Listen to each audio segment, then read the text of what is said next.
Hey everybody!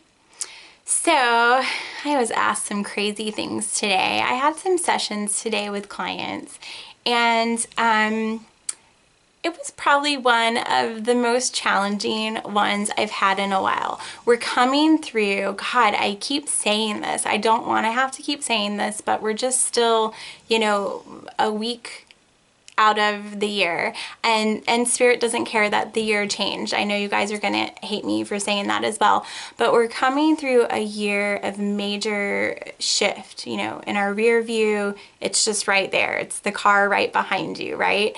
And it was a year of a lot of loss and change and shift, and there were some good things from it too if you embraced them that way.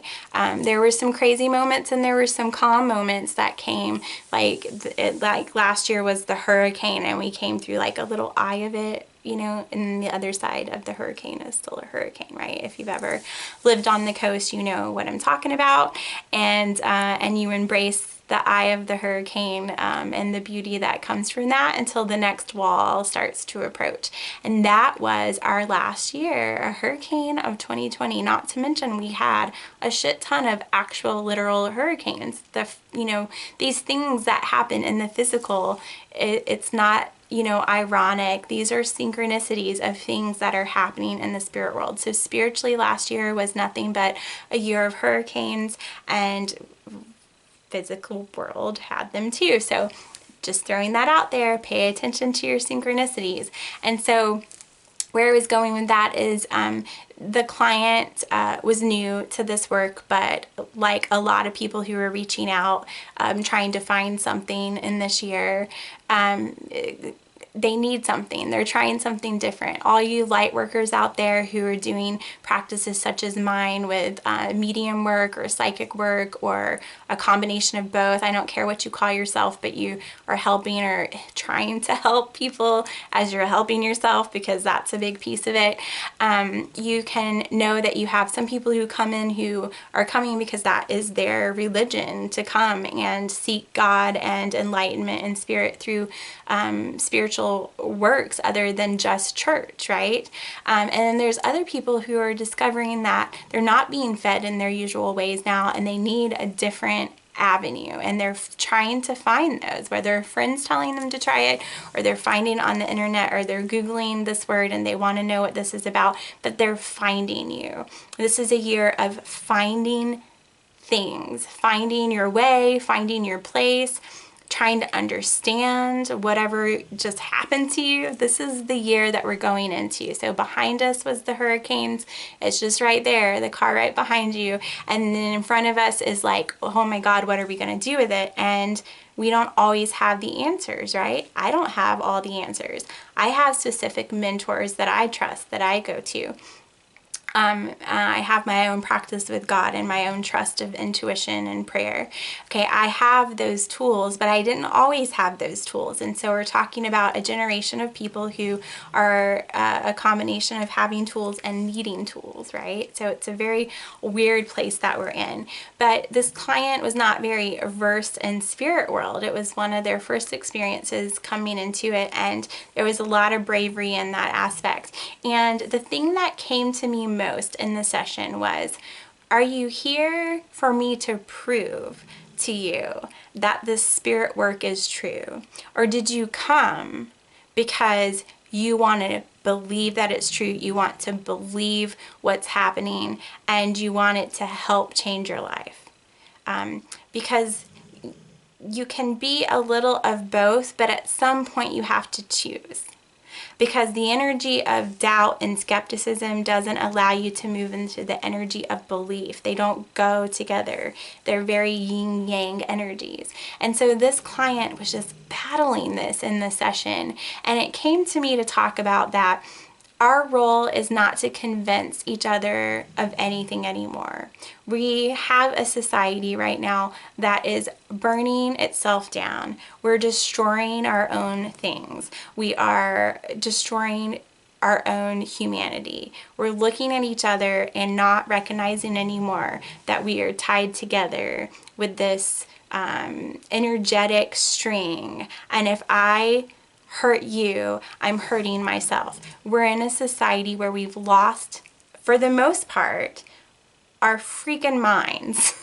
Okay, if you've watched the news, which I literally only check into to make sure that like the world didn't end, and I missed that somewhere in the middle of like South Georgia where I'm somehow supposed to be right now. Okay, like this is the life that we're all in right now. Welcome to the arena. Okay, and so you have these energies that are conflicting, and a separation of no longer understanding that if I burn that down, I don't get to eat there again.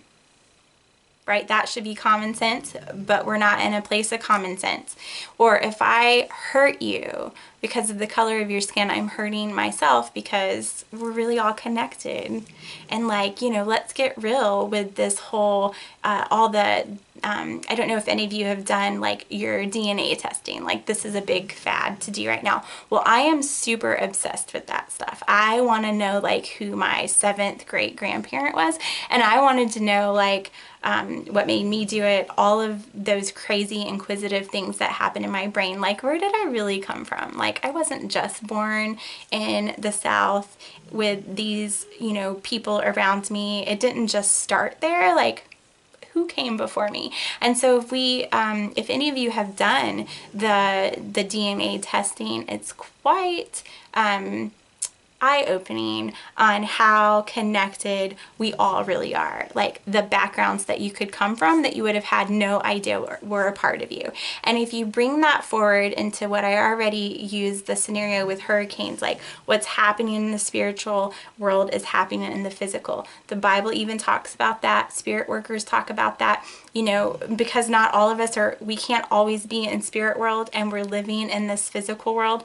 We have to understand that they're connected, and you have to be able to see from which realm you're in at the time what the message is.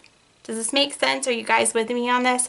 And so if you're in spiritual world, you're getting a spiritual message. You're going to see it from that sense. If you're in mom mode, like, hey, you got your hat on, some jazzy, you know, whatever, crazy hair, and you're about to have to go pick your kid up from preschool, like you're not in spirit mode, right? You're in physical world mode. And so you have to understand that everything's connected so you can bring the synchronicities together. That's what I'm trying to tell you. And so it came to me through this client session. I could see the yin yang and the struggle. And the point of this whole podcast today, this whole message was that, you know, it's so all connected that it's not my job to prove to you that the spirit world exists. It's my job, if I even want to call it a job, to just share what the message is and help guide you through the process to see the synchronicities in your own life, because then seeing is believing, right? If I can show you something tangible and you're a skeptic and you're a scientist and you're an analytical mind, then you can more likely believe that hypothetically, I'm even giving you hypothetical, come on people, I'm giving you all of your outs, that you can hypothetically believe that something could be true, right? And so this is in that session, because Spirit is so great. They meet you where you're at. They meet the Bible belt lover person with the scripture, and they can beat you too. They meet the spiritual, you know, yogi at their place with their Buddhism beliefs, or wherever we're at. Do you hear me? Do you hear what I'm trying to say?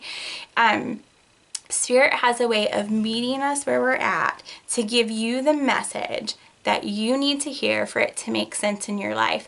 And as light workers, in a time that is wild and crazy, such as this, where we are separated and disconnected more than ever, it's not your job to prove that God can come through, or prove that there's a spirit world with guides and people who love you and your angels and all of these great things that you have as a support system. It's not your job to prove that they exist. It's your job job to uncover it and to create an atmosphere for belief where you allow Spirit to give you the message, show you the things that you need to have for yourself and for others to help them when they need the help to see that it's all here for you, that we're not as separated as we feel, that God is not far away and your loved ones and your guides are not far away, and the support that you need to get through the times you're going through right now, it's all right there. Okay, we just have to be able to see it. And we have to see it in a way that it can make sense to us. And then, only then, can it become a belief system of ours. Okay, can you hear that? And so I talk to the light workers out there. I'm talking to our friends that have a friend calling you right now, or the friend that you feel like is draining the life out of you because they have no one else, or the parents that need you to do all of their shopping because they can't go to the store right now because they are high risk, or whatever it might be that is affecting your life right now. The people who need you or what you need from spirit world. Understand that the signs and the answers and the answers to your prayers and the pictures of your meditations, they're all right there. And if you're having trouble accessing them, reach out to help, reach out for help, reach out to help. Maybe I was supposed to say that. Reach out for help to those who can help you uncover it. Because it's not about, again, it's not about me telling you or trying to convince you it's real, but it's about me being able to guide you down a path for you to see it and believe it for yourself.